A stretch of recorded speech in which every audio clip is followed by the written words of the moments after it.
All right, Coach, just how excited are you for today?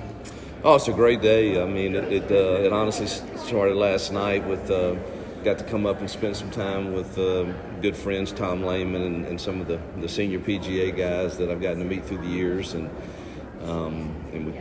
some of the pastors over at Church of Highlands. So it's been a good start, and then today's a packed day, and no better way to start it off than the Mayor's Prayer Breakfast here, and anxious to see all the people here. And Birmingham's a great city, Hoover's a great city, and a lot of Auburn people there too, so that's always helpful. And we got a full day, and then an NIL event tonight for the Auburn folks, and then obviously Regions tomorrow. So it's a good 3 days. Of course, I'm going to ask you football questions. Yeah. Just how much help did you guys get from the portal? Well, we'll see. I think the ones that we got at spring combined with the high school additions definitely improved us. The late additions that we just added, we haven't had them yet, but we feel good about them. And they added some quality depth to us, particularly in the D-line, where we added some quality players, we think. So hopefully, and at receiver. So we're cautiously optimistic about our additions. How much more confidence do you have in Thorne compared to last fall to this fall? I'm a believer in Peyton, obviously, and I know that quarterbacks they're either going to take praise or criticism, and it's nowhere in between. And he certainly, has had his good and bad moments, but I do believe with better pieces around him that he has the ability to be a great leader and a really solid quarterback in this league. And I think he senses more of a cohesiveness in the staff and what we're trying to do that fits his skill set. So hopefully that will translate into him playing more confidently. How much has Kent Austin helped with his development, you think? Now, Kent, I think, is I get a lot of credit for the past play of the quarterbacks, but truthfully, it really should go to him. I think he's the best quarterback coach that I've been around. He and Dan Werner both are as solid as they come, and I think he is really going to help that whole quarterback room in their development. He understands coverages and is able to teach in a unique way, so I think he's going to be very, very vital in how they play. How dynamic could the tandem of Coleman and Lambert Smith be? Well, we saw glimpses of Cam now. I'm very careful to say, he's just a freshman, and so I don't want expectations to overwhelm him or Perry Thompson, because Perry's going to get the same type of treatment. And that's really why we brought in a Dre, Lambert. So he's experienced, and now you have the combination of the really, really young, talented guys and an older guy or two that have played significant snaps to maybe help bridge that gap. Now, maybe they're ready. I've coached some good ones before, and Laquan Treadwell was ready as a freshman, and Dante Moncrief and A.J. Brown, and some of those were able to handle that, and every sign indicates that Cam will be able to also, but it's good to have some maturity around him. My last question, most important, how's your golf game heading into tomorrow? I'm feeling better about it. We've gotten to play a little bit here recently, and as long as I can find the fairway, I think I can make a lot of pars. So my irons and putter and wedges are pretty good. Anyone last year that you thought, man, I'm better than them at golf? Any other SEC coaches you're like, they're terrible at golf or good at golf, or what? I think I'm the best SEC coach in golf. I don't know. Kirby's pretty good, and I'm trying to think who else really plays much anymore. I don't think of a lot of the SEC guys that really love it.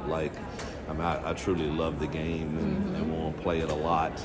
And Kirby's pretty good too, though. I'd love to have a match with him, though. I asked Kirby last year, I said, if you had to compare your golf game to a SEC school, what would it be? If I had to an SEC school, oh gosh, that's a tough one there.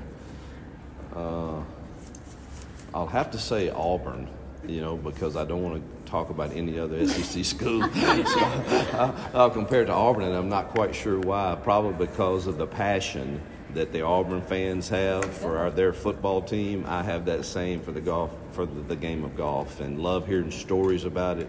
sat with Tom Lehman last night and hearing him tell stories of the President's Cup and all that. I just love it. And and the Auburn fans have that same passion for their football team and other teams too. It's a unique place. Coach, what happened at UAB last week? What's your opinion on that, and especially with Trent kind of backing the team for them to join a players' association?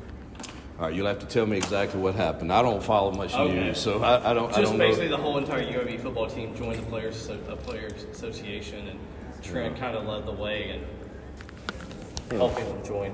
Yeah, I would need to see the details of that to see. I think there's a lot of discussion that needs to be had toward things like that, but there's also some tricky issues that I don't think the players really want either, and I'm on both sides of, hey, let's make it right, and so I really don't know all the details of that to really comment on it, but I do think we need to head toward where hopefully all of this can be in-house and they can be under contract and it can be beneficial for both sides and have some structure around it. And I think that's probably where Trent is trying to head.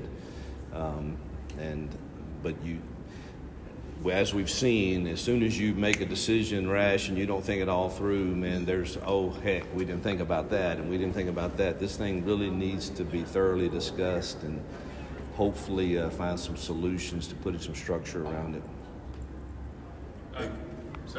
You spoke on Cam a little bit. Are you already kind of getting the sense that people are putting too many expectations on the 5-star? Well, social media does, for certain. It's and unfortunately, I don't. I wish. I work very hard to try to make sure our kids, coaches, myself, everybody, that's not the right place to get your identity from. It's a lot of trash there. I mean, there's a lot of good things too, but man, the people that they can praise you one day and then they just rip you to shreds the next, and sometimes and it doesn't even have to be true information, and they rip you. And I want to be very careful with those young kids. After the spring game, it was, he's incredible, and he was, and I think he will be. But at the same time, let's take it day by day and be careful with it. I do think realistic expectations breed frustration in people, and so I think we just need to slow down a little and let some development happen. How do you think Cam personally is handling, the expectations? He seems fine. He's like Cam is just a happy-go-lucky young kid right now, and probably doesn't even know how talented he is. And he still calls me all the time with, this is. I mean, here he is, but calls me last night, and oh heck, what's going on, Coach? What time am I meeting you tomorrow? I said, Cam, did we have a meeting? Well, I think they told me I'm supposed to meet you in Birmingham for something. I said, well, Cam, I don't know. You're going to have to. I'm already in Birmingham, but I'm sure somebody can answer that. But that's the way he is, and he's just always he's just a young kid, and I love that about him because he has this innocence about him that and he wants to learn, he wants to be coached, and hopefully all those qualities remain. Coach, what does it mean for you to be able to participate in fair breakfast? What does that mean to you to be able to? Well, I firmly believe I'm not one that pushes my faith on people, but when asked, I certainly stand ready to give reasons for the hope that's within me, both now and for eternity. So I don't. It's not something that causes me to judge others, but I certainly believe in the faith that I have and the good Lord above and His Son providing for me a way to have life and life abundant. And when asked to share, I stand ready to do so. So when your players see this in you, what does that bring to them? Well, I sure hope that, again, they each have to make a decision of what their personal faith is. And one of the core values of our program is faith, and my definition of that is believing in something bigger than yourself. And whether you choose to believe exactly like I do about faith, the one thing I know about life, about football, is you can't do it alone. You better have something bigger than yourself to lean on. at some point, and I hope that they see something in me that is a genuine and a consistency, not perfect, but consistency in my faith walk that attracts them to maybe do the same. Hey, Coach, following these spring practices, how do you feel about your team this year?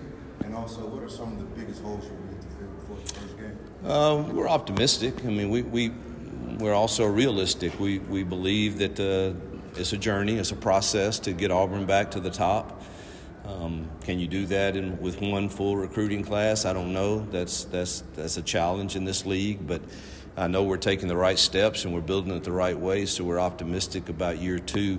I have no idea what that means with the final tally of wins, losses, but do believe that we're putting ourselves in a position to be more competitive in this league. So to this point, we filled all the holes we can. There's no more options to recruit anymore, so we got to roll with what we have and feel like we've improved our roster. I know we showed up a little bit late. Who are you seeing right now who's kind of standing out during spring practice and stuff like that? Well, I thought our young DBs really. I thought we're going to have to depend upon the young ones. I mean, we lost 3 guys to the draft, and 3 to draft, and 1 was picked up as a free agent. So the whole secondary is gone, and got a lot of young kids there that thought Ken Lee really had a solid spring, and we're excited about him. Keontae Scott provides some leadership back there, and Jaron Thompson, our transfer from Texas, I think is going to be very valuable for us also. So we've got some young kids like Tyler Scott, and those young guys have got to come on, and they're going to get thrown in the fire pretty quick. But I did think that they improved as the spring went on. So D-line, I love our young kids that we signed, but Jerry McLeod, J-Mac we know what he is, and hopefully we got him some help behind him so he doesn't have to play as many snaps. But those guys stood out, and all of our young kids, the 24 class, I think we really hit on well. So running backs are really solid too. So you guys are coming in with a good, healthy bunch of kids this year. We're healthy right now, so that's the goal. And staff meeting yesterday, guys, let's try to keep them healthy through the summer workouts. Coach, and what's your message at the prayer breakfast this morning? I'm going to talk about handling uncertainty. I think it's something as I travel around and have conversation with people and even look at my own life. I think a lot of times we think when I'm a follower of Christ that he should give me the roadmap to everything and I should know what's going, and it's not quite that way. And there's one thing I know is there'll be some uncertainty in your next step and in how does this end and all of that. And I think I've got some 3 good points that kind of help me with the uncertain times.